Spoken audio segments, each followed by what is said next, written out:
time now for a specially extended casebook of solved crimes. Tonight we go back 12 years to April 1983 when a gang of armed robbers pulled off the biggest cash robbery in British criminal history. They snatched £6 million in used, untraceable banknotes which weighed an extraordinary 5 tons. The police operation to bring those believed to be involved in the robbery to justice continues to this day.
The robbers all used fake Irish accents as a disguise, which sometimes slipped.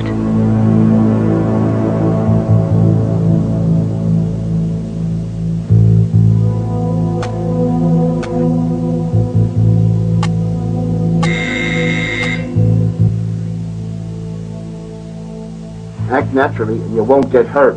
If you don't, you'll get your balls blown off.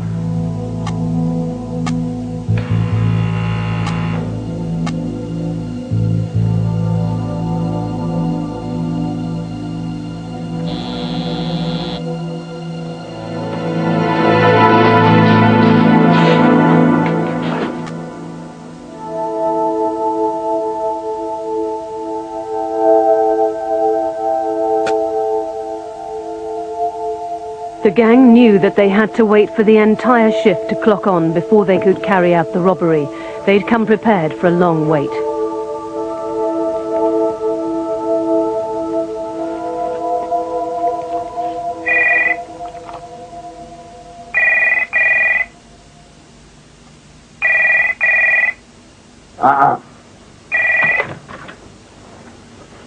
Good afternoon, Security Express. How can I help you? All right, he's a bit tied up at the moment. Can I get him to ring you back later on? No problem. Goodbye. One of your customers inquired about the time of a collection tomorrow. I'm sure you'll call him back. Okay, Paddy's the last one's here. Paddy 1 and 3, pick him up at the door. Paddy 4, get the keys.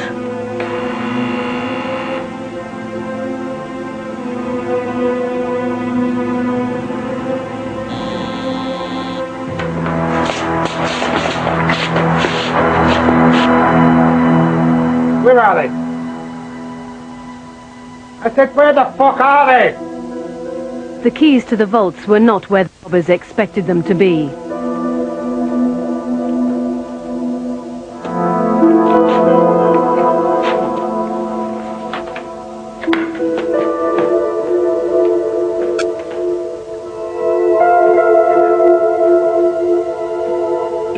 Get down.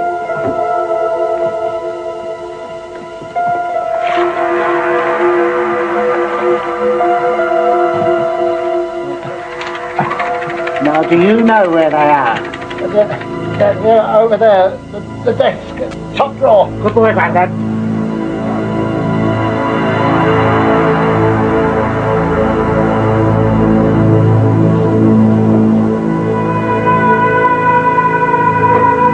We've got 5 minutes and then we're off, all right?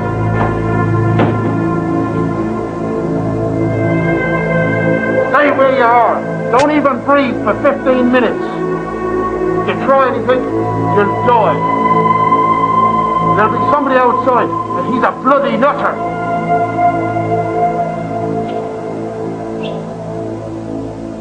More than £6 million, 5 tons of untraceable used banknotes, was stolen from the vaults. The money, much of it from the Ideal Home exhibition, had been stored over the weekend at Security Express's East London depot, nicknamed Fort Knox. It was the biggest cash robbery of all time.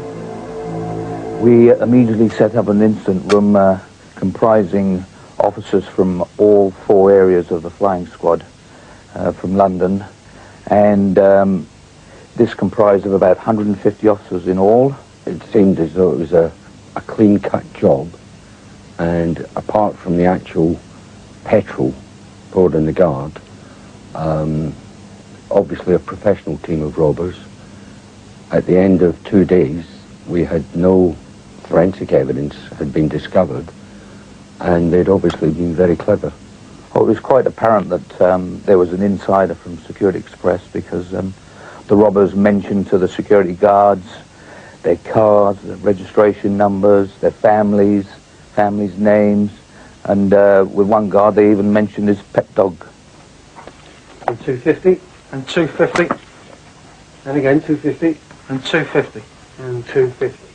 The haul was split into 3 and was counted out by the gang at various locations. 250, 250, and again 250, and 250, and 250.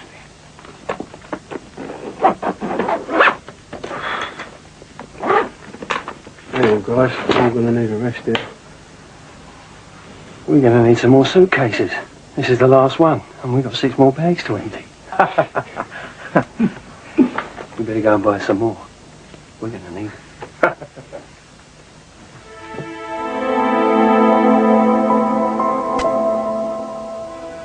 For 8 months, the flying squad carried out a series of major surveillance operations on known armed robbers and their haunts. Within days of the robbery, the team covering East London received more than 360 tip-offs from all over the country. All had to be followed up, including one which claimed that those responsible for the biggest cash robbery of all time met regularly at the Albion pub in Dalston.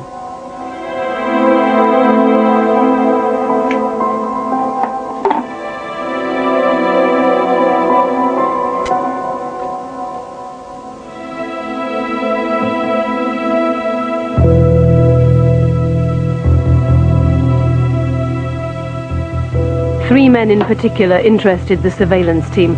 They were John Horsley, Billy Hickson and Terry Perkins.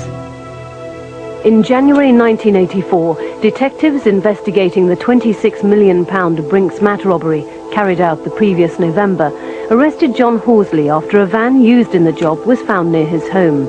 Horsley was cleared of any connection to Brinks Mat, but the Security Express team decided it was time to question him about his association with Billy Hickson and Terry Perkins. Let's start at the beginning. To refresh your memory, that was Easter Monday last year.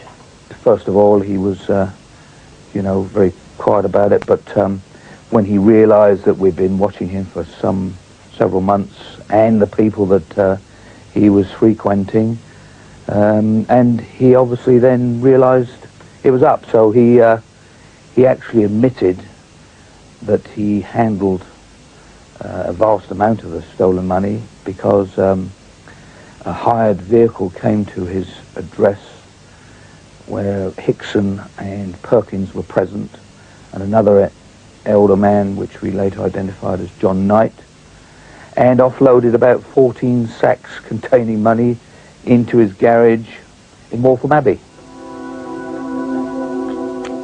What about Hickson? You two go back a long way. I stored some money for him as well. At my father-in-law's house up in Ninefields. Ninefields? Yeah, up near Waltham Abbey. He came to me in September and asked me to do him a favour. Might still be there. The officers went along to the father-in-law's flat, and they uncovered £279,000 in a false panel. And from the back of the false panel, later on, we were able to see how much had been there, because every time money was removed on behalf of Hickson, Horsley marked it up. And at the end of the day, when you counted it up and added it to 279 odd thousand, you reached a total of nearly 400,000. But the detectives' hopes of turning Horsley into a supergrass were dashed. Within hours of his arrest, his family was approached by someone who suggested that it would be in Horsley's best interests to say nothing else about the robbery. The following morning, Horsley terminated the interview and was charged with handling proceeds from the robbery. But John Horsley had said enough to incriminate John Knight, who owned a garage in Southgate, Billy Hickson and Terence Perkins, and the flying squad obtained access to their bank and building society accounts. Although this inquiry actually started off as an armed robbery, as it went on, it became more like a fraud inquiry with the financial evidence that we were looking into. It was evidence like this which detectives found when they visited John Knight's home on the 22nd of January 1984. The main thing we found was a long list of building societies, various branches throughout North London, showing the amounts that he had obviously deposited in there. He was in fact making deposits of about £10,000 on each visit to the building societies.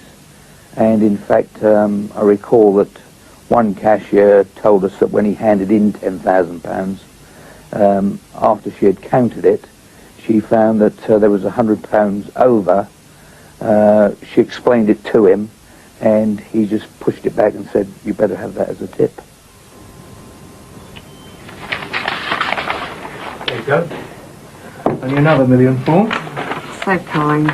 So much money was involved that the gang had hired vans to move it around. Police checked every single van hire agreement for April 1983. Whoa!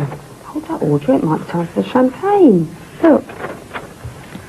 A white van hired to M&M garages. We were aware through Horsley of a white hire van being at the scene, dropping some monies and then collecting some. Two officers travelled around North London making inquiries of all hiring agencies, and they came up with this white van which had been hired on the 6th of April. It had been hired by M&M Garage and signed for by Alan Opiola. Police knew John Knight was a part owner of the M&M garage with Alan Opiola. Opiola was brought in for questioning. He was shocked to discover that the flying squad knew he'd hired a white van, and that they also knew it had been used to transfer some of the stolen money. What's going to happen now?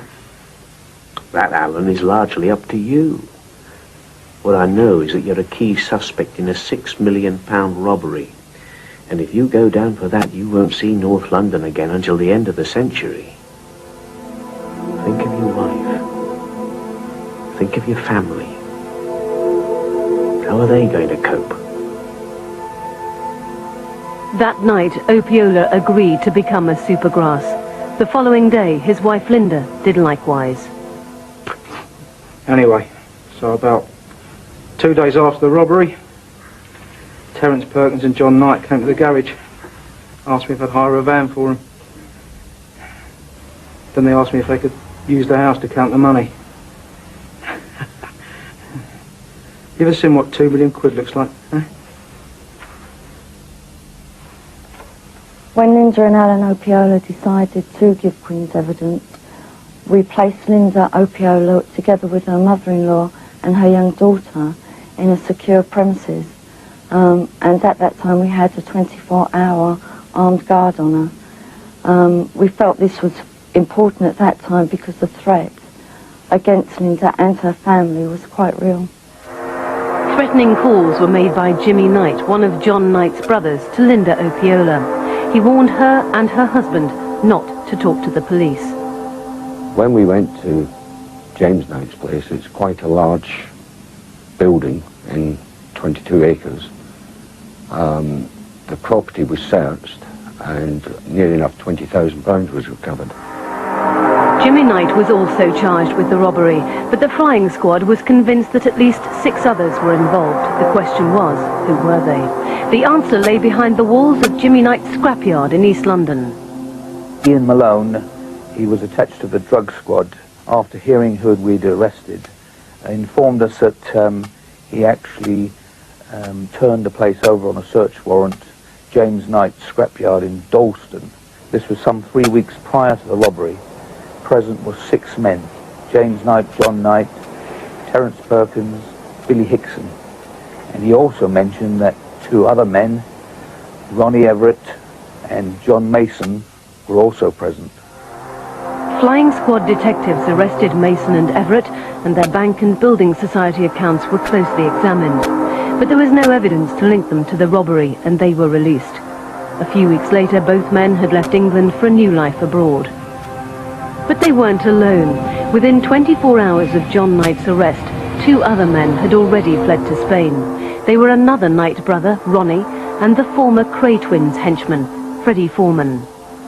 Another man, known to the police, was already there, Clifford Sachs, a London publican who'd moved to Fuengirola in December 1983, having sold his pub, The Fox, in Hackney, shortly after the Security Express robbery.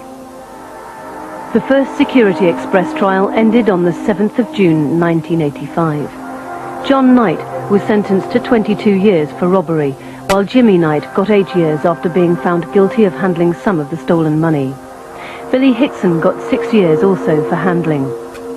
Terence Perkins pleaded not guilty to robbery, but was found guilty, and he was sentenced to 22 years. John Horsley admitted robbery and got 8 years.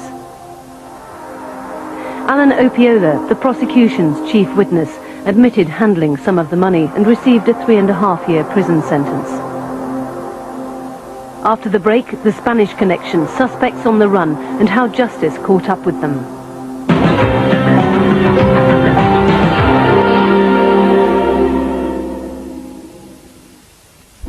With the first trial over, detectives switched their attention to the group of London villains who'd moved to Spain in the preceding months. Officers from the inquiry went to Spain in June of 1984 to make inquiries about John Knight and properties that he was purchasing over there. And they became aware of other people from London who had suddenly arrived in the Costa del Sol the previous year and had started spending large amounts of money and purchasing properties. John Mason and Ronnie Everett had already been questioned about their role in the robbery. They'd been released on police bail, but decided to flee to Spain, where they bought a number of luxury apartments in this exclusive block in Marbella. In 1984, the flying squad discovered that they shared a safety deposit box at this Spanish bank. We went to a local magistrate's court to apply for a search warrant. It took us several hours. When we got back to the bank and opened up the boxes, they were completely empty. We were absolutely gutted. But when we established from the bank records, we discovered that Everett and Mason had been in the interim period and obviously emptied it. Freddie Foreman was the third suspect police wanted to question about the robbery, after he also bought property in this block in Spain. At the time of the Security Express job, he and his wife Maureen's joint account contained just £72.69. They also couldn't afford the rent on their flat in Bermondsey. By April of 1983, he was receiving assistance from the local council to pay for his council flat. He was having difficulties there financially. His bank account wasn't all that clever. And then all of a sudden, by June, he was spending £76,000 buying a nice house in Marbella. And then by August, he'd spent another £100,000 buying 3 flats in the same luxury complex. So the money had to come from somewhere. Following the robbery, Foreman made a series of cash deposits at the Allied Irish Bank in Lewisham. In May, he deposited £20,000. The following month, £114,500 went into his account, and in July, he deposited just under £250,000. By November 1983, £363,280 had been deposited in the account. Later that year, he invested much of the money in this bar in the hills above Marbella. Clifford Sachs was another robbery suspect police were keen to question. Like the others, the former pub landlord had bought property in Spain shortly after the robbery. He paid cash for 2 villas next door to each other. One he lived in with his wife Vera, the other he rented out. He in fact was the licensee of the Fox public house, and soon after the robbery he in fact started to go into the process of selling it, and we discovered that he was in fact buying villas in Spain which came to a total of over £100,000. And when we made our inquiries at the public house about the sale, we discovered that he probably only got about £10,000 for it. So there was an enormous difference from what he was selling the pub for and what he was buying the villas in Spain for. Detectives had discovered the name of Sachs's business partner in the Fox pub, John Knight. By the end of 1984, a fourth Londoner had entered the frame, Ronnie Knight, best known as the flamboyant owner of nightclubs and the husband of Carry On star Barbara Windsor. He'd fled to the Costa del Sol with his new girlfriend, Sue Haylock, just hours after his older brother John had been arrested. Ronnie and his brother John had always had Costa del Sol connections. In fact, the house that he lived in was a property that he'd bought together, first of all with his brother and then with Barbara Windsor. As regards the others, well, back in 1983-84, there was still no extradition treaty between Britain and Spain. That didn't come in until 1986. By the end of 1984, detectives were convinced that Ronnie Knight had almost certainly been involved in the Security Express job. His bank records revealed that in the days following the robbery, he'd deposited £34,000 in cash. In July 1983, £222,000 went into his bank accounts. Between October and December, he deposited a further £46,813. By the following January, when he fled to Spain, nearly £315,000 had gone into his account. Years later, Knight would claim in his book Black Knight that the money had come from selling businesses in London. Detectives were able to destroy that defence. He put forward a story of receiving £80,000 as his share of a pornographic outfit in the West End, which he gave to his accountant in 1983. The man he named, we were in a position to prove that that man had died 2 years previously, so couldn't possibly give him the money. With the lack of a formal extradition agreement between Britain and Spain, Mason, Everett, Sachs, Foreman and Knight were beyond the reach of British justice. But by 1985, the Spaniards were coming under increasing pressure to expel the fugitives and force them to return to Britain. Ronnie Knight and Sue Haylock got on with their lives, and in a grand cliff-top setting, the couple celebrated their marriage in 1986. The wedding guests included Clifford Sachs, Ronnie Everett, John Mason and Freddie Foreman. But the celebrations weren't to last. In July 1989, the Spanish acted. Freddie Foreman was arrested leaving a certain lady's flat in Marbella and put in a police car. He thought he was going to the police station where they took him to, and then he'd probably be released. In fact, it wasn't until he was actually driven onto the tarmac at Malaga Airport that he realised what was going to happen. It took about, I think it was 7 Spanish police officers to get him on the plane. The first we knew of it was when he landed at Heathrow Airport. We had a warrant and he was arrested. In April 1990, Foreman was jailed for 9 years for handling proceeds of the Security Express robbery. The Old Bailey jury had found him not guilty of taking part in the robbery. Ronnie Knight was becoming more and more isolated in Spain. I think that he became past his sell-by date in terms of a lot of the younger villains anyway that came down here.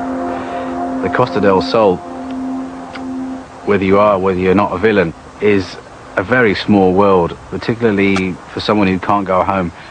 It's okay, if you're a retired expat, it's a gilded cage. If you're a villain who can't go home, it's just an open prison in the sun. The crime scene in the south of Spain was changing fast. The new breed of criminal, mainly big-time drug dealers, despised the likes of Ronnie Knight, who still basked under the media spotlight and lived up to his nickname, the Celebrity. What's happened is a lot of the villains that come here now have not come here because they're running away from anything. They've come here because they're here to do business. They have a different set of rules, a different way of doing things. They're not frightened of using violence. They have a different code of conduct, so even if you happen to have done a big blag and are a big name, you don't mean anything to them, and they react accordingly. He became, let's say to a certain extent, a spent force in the eyes of a lot of the people that are here. So come 1994, when someone in his position has not got the respect they used to command, then really it's time to move on. On the 2nd of May last year, Ronnie Knight said goodbye to his wife and to Spain and boarded a plane to Luton Airport, laid on by Sky Television. We received a phone call about just after 2 in the afternoon to say that he'd be landing at Luton Airport about 3:30. So we had to get together, tea, get changed and meet and get up to the airport to meet him. It was a bit of a rush. It's been a long time, hasn't it? In the past, most people read, when they read about Ronnie Knight, have always been told how well he likes to be presented.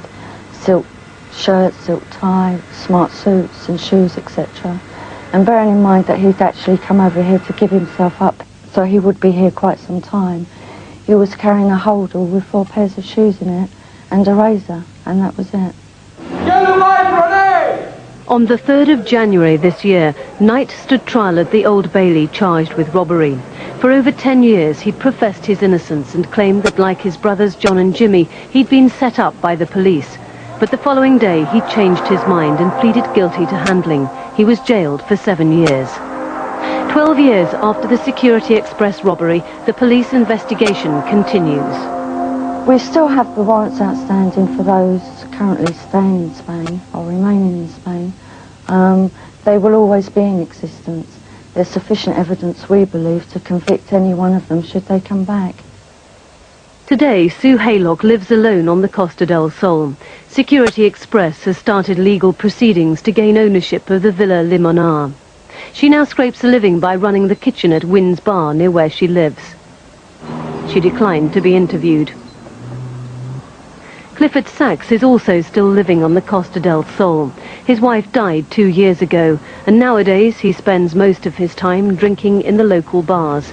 He has no intention of ever returning to London. Do you have any plans to return to England? No, still no. I'm happy here. The only one they got to get me is to get my bones over there. So.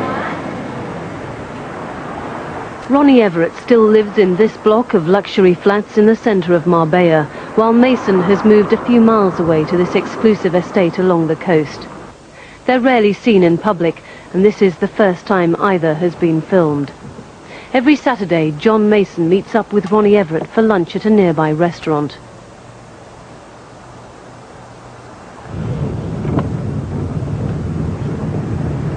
Mr. Mason? Mr. Mason?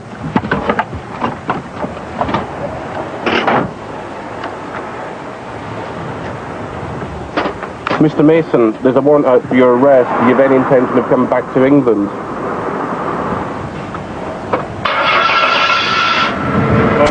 Mr. Mason? Mason was reluctant to talk about the robbery or to explain how he makes a living today.